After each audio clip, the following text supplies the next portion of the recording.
баягы Кабадан таваф кылып баратсам, бирөө токтот. Уста токтот. Аябай мындай эме болот экен. Токтот мага. И десем, айтыңыз дейт. Срочно айтыңыз дейт. Эмне деген дуа кылып атасыз дейт. Мен да ошону кылам дейт. Анан мындай карап күнөө айтып атам. Мен мындай дуа кылып атам дедим. О Алла, ушул Кабаны айланып аткан, таваф кылып аткан канча сенин кулуң болгон болсо, ошонун баардыгы таза, эң эле күнөөкөр менмин.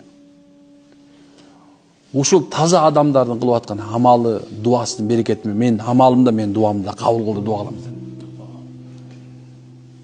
десем, баягыларды ал устаз дейт. Ушулбу? Ушул. Муну канча жыл кылайын кайрычы? Айтадым сага, өмүр бою кылсаң да жетпейт. Кайсы мажлиске кирсең, мына ушундай дуа кылла. Отурасың ал жерде ичиңен, я Алла, ушул жерде такып адам берекеси менен, ушул жерде сабакты кабыл кыл деп коем, я Алла. Жүрөктү ар бир уккан адам жүрөгүнө киргизип сал дейм, Жодошарбы? Биз бирибиздин кадырыбыз ушул адамдык кадырыбыз. Качан гана сен башкалардын амалын, башкаларды өйдөрөк койсоң өзүңө, сен чыныгы адам болуп баштайсың.